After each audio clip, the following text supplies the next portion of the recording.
Welcome back नाज़रीन। Election के नताइज में ताख़ीर, रद्द-बदल और फिर कमिश्नर रावलपिंडी का बयान और उनका इस्तीफ़ा, बड़ी सियासी हलचल मची हुई है। प्रोग्राम के इस हिस्से में हम इसके सियासी असरात के ऊपर बात करेंगे। हमें ज्वाइन कर रहे हैं शहरयार रियाज, पाकिस्तान तहरीक इंसाफ के सीनियर रुकन है और रावलपिंडी शहर से NA-56 से उन्होंने इलेक्शन लड़ा और उनको भी फॉर्म 47 में हराया गया है, जबकि क्लेम फॉर्म 45 के मुताबिक जो है वो जीते हुए हैं। शहरयार रियाज साहब, अस्सलाम वालेकुम और बहुत शुक्रिया टाइम देने का। सबसे पहले तो ये बताएं कि आपके हल्के में हुआ क्या, आपका अपना नतीजा आपके ख्याल में क्या था और उसमें क्या तब्दीली की गई, और फिर इस कमिश्नर रावलपिंडी के बयान और इस्तीफे के बाद आपकी हिकमत अमली क्या है? देखिए जी, हमारे केस में तो शाम को इनके दफातर, जो हमारे मुखालिफ उम्मीदवार, इनके दफातर बंद हो चुके थे और सब वर्कर वगैरह इनके जा चुके थे। इनके अपने दफ्तर जो मरकजी थे वो भी बंद हो चुके थे। और हम लोग जब रिटर्निंग ऑफिसर के पास रिजल्ट लेने के लिए, कंपाइल करवाने के लिए गए, तो हमें वहां पर एंटर नहीं होने दिया गया। हमें पुलिस के जरिए सुबह 8 बजे तक हम वहां पे रहे और हमें रिमूव किया गया वहां पे। और इस दौरान में हमारे सीनियर एडवोकेट भी हमारे साथ थे, सुप्रीम कोर्ट के, वो भी हमें असिस्ट कर रहे थे, वो भी मौजूद थे, उनकी भी गवाही है। तो जब 11-12 बजे, तो उस वक्त फिर ये अनएक्सपेक्टेड एक रिजल्ट था, वो अनाउंस कर दिया गया। तो ये सारी सिचुएशन है। अच्छा, आपने एज ए कैंडिडेट आपको फॉर्म 45 आपके पोलिंग एजेंट के जरिए, या आप जहाँ पे अगर नहीं होंगे पोलिंग एजेंट तो डेफिनेटली आपने वहाँ कोई अल्टरनेट अरेंजमेंट भी किया होगा, तो आपको जो फॉर्म 45 कितने परसेंटेज आपको वसूल हुए हैं? 100%, 90%, और उसके मुताबिक रिजल्ट क्या है, और 47 और उसमें क्या फ़र्क है? देखिए जी, हमारे पास जो फॉर्म 45 हैं वो 98% के करीब हमारे पास मौजूद हैं और इनके ऊपर अंगूठे लगे हुए हैं, इनके ऊपर सिग्नेचर्स हुए हैं प्रिजाइडिंग ऑफिसर्स के। और इसके अलावा जो हमारे जमात इस्लामी के कैंडिडेट हैं, उन्होंने अपने वीलॉग के अंदर एडमिट कर लिया है कि जो फॉर्म्स हमारे पास हैं वही उनके पास भी मौजूद हैं। इसी तरह TLP के जो उम्मीदवार हैं, इसी तरह पीपल्स पार्टी के जो उम्मीदवार हैं, उन्होंने भी कंफर्म किया है हमें। तो इस लिहाज से तो हमारे जो नंबर्स हैं वो 42,000 की लीड है। लेकिन 42,000 की लीड होने के बावजूद इसको तकरीबन 60,000 की वोटों से उनको दूसरी तरफ डलवा के और हरा दिया गया। तो मैं समझता हूँ कि सबूत तो देखें, आज जिस तरह कमिश्नर साहब जो पिंडी के हैं, जो आज से पहले तक बहुत बड़े बड़े प्रोजेक्ट्स कर रहे थे इस गवर्नमेंट के, जो अभी मौजूदा गवर्नमेंट है, और दो-चार डैम और उसके अलावा रिंग रोड और काफी बड़े बड़े प्रोजेक्ट्स उनके जिम्मे लगाए गए थे और बड़े बातमाद थे वो इस निगरान गवर्नमेंट के। लेकिन आज उनका ज़मीर जागा, और जब ज़मीर जागा उनका, तो उन्होंने फिर ऐलान किया और उनकी प्रेस कॉन्फ्रेंस सबके सामने। मैं समझता हूँ कि ये बहुत खुशाइंद बात है, बल्कि मेरे नोटिस में ये बात आई है कि पंजाब में कुछ और अफसरान हैं इसी लेवल के, वो भी शायद रिजाइन करेंगे जी इसी तरह। अच्छा शहरयार साहब, ये बताएं कि कौमी असम्बली और सूबाई असम्बली का बैक वक्त ही इलेक्शन था और हर शख्स वोटर जो जा रहा था उसको 2 बैलेट पेपर दिए जा रहे थे, कौमी असम्बली का और एक सूबाई असम्बली का।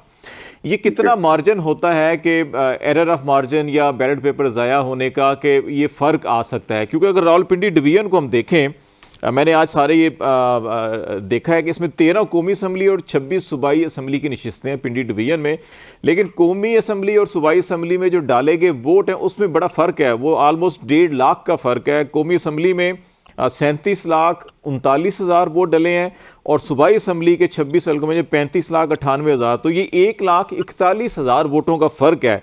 ये इतना बड़ा फ़र्क हो जाता है टेक्निकली, या ये समझते हैं कि नहीं ये वही मसला है जिसकी कमिश्नर साहब निशानदेही कर रहे हैं कि हमने जाली ठप्पे लगा के वोट एडिशनल डाल के जितवाया है? जी, you are actually spot on. इतना बड़ा फर्क नहीं होता, 1,500-2 हज़ार का फर्क हो सकता है, लेकिन टोटल जो नंबर ऑफ वोट्स हैं, जो क्योंकि बैलेट पेपर एक शख्स को 2 मिलते हैं, तो ऊपर और नीचे नेशनल असेंबली और प्रोविंशियल असेंबली का फर्क इतना नहीं हो सकता। ये बहुत मामूली सा फर्क होता है। ये इटसेल्फ एक बहुत बड़ा क्वेश्चन मार्क है, जो कि खुद से निशानदेही कर रहा है कि अवाम के मैंडेट के साथ क्या किया गया।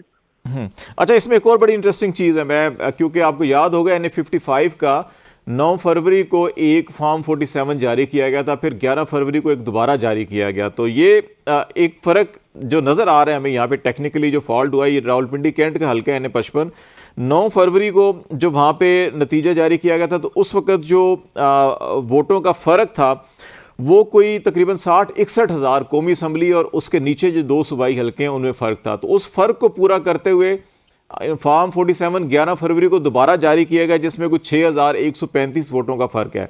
लेकिन उसी फ़र्क ने अल्टीमेटली पिंडी डिवीज़न का जो पहले फ़र्क था वो आपका कोई 75,000 था, उसको फिर डबल बढ़ाकर 141 पे चला गया, 1,41,000 पे।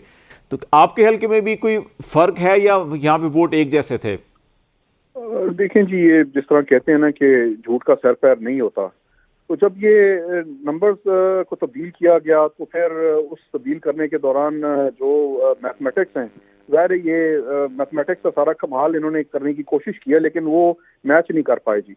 तो मैं समझता हूँ कि ये सब बातें जो हैं ये निशानदेही करती हैं। जो कमिश्नर साहब ने आज किया, ये ग्रेड 20 का अफसर है और इसकी कोई छोटी इसकी पूरी एक हिस्ट्री होती है और ये हर तरह की सर्विस करके और यहाँ तक पहुँचते हैं और इनका बड़ा ब्राइट स्कोप होता है, फ्यूचर होता है इन लोगों का। ये इटसेल्फ बताता है कि किस तरीके से ये सारी रद्दोबदल की गई और जिस तरह से ये रिजल्ट्स चेंज किए गए।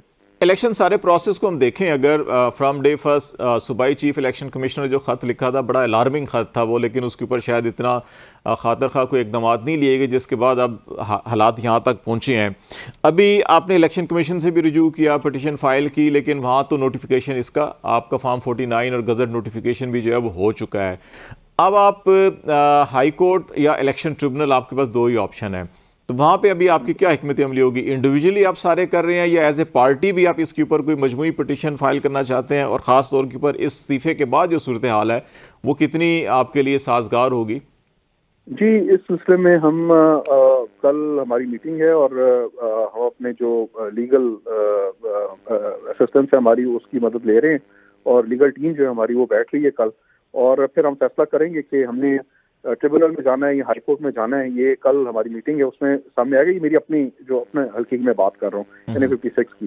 इसके अलावा जो लीगल टीम की आपने बात की जो जमात के हवाले से, तो उस सिलसिले में भी आज रात को एक मीटिंग है और उसमें सब हमारे जो नेशनल असेंबली के कैंडिडेट्स हैं इकट्ठे होकर और अगली जो हिकमत अमली है और लाया अमल जो बनाना है वो सिलसिले में भी हमारी मीटिंग होगी और फिर सामने आएंगी कुछ चीज़ें। जी, कितने पुरुमीद हैं आप या आपकी जमात, क्योंकि कमिश्नर साहब के जो इल्ज़ामात हैं उसमें तो बराह रास्त उन्होंने चीफ इलेक्शन कमिश्नर और चीफ जस्टिस ऑफ पाकिस्तान को, किसी भी माशरे में जो उम्मीद होती है वो अदलिया होती है, यहाँ तो अदलिया के जो सरबराह हैं उनके ऊपर भी उन्होंने इल्ज़ाम लगाया है कि वो भी सारे प्रोसेस के अंदर इन्वॉल्व हैं।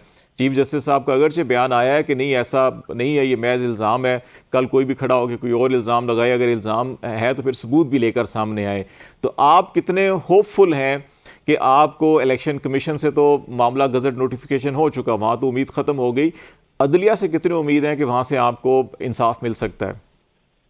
देखिए जी, मैं समझता हूँ कि कुछ अफसरान ने ज़ाहिर है ये किया है और ये हुआ है, वो तो सबके सामने, अवाम के सामने मैंडेट जिस तरह से चोरी हुआ है, लेकिन इसके साथ साथ हमें उम्मीद रखनी है अदलिया से। और मैं समझता हूँ कि जब बैट का निशान लिया गया था तो चीफ जस्टिस साहब को उसी वक्त अपने आप को इस केस से अलहदा कर लेना चाहिए था।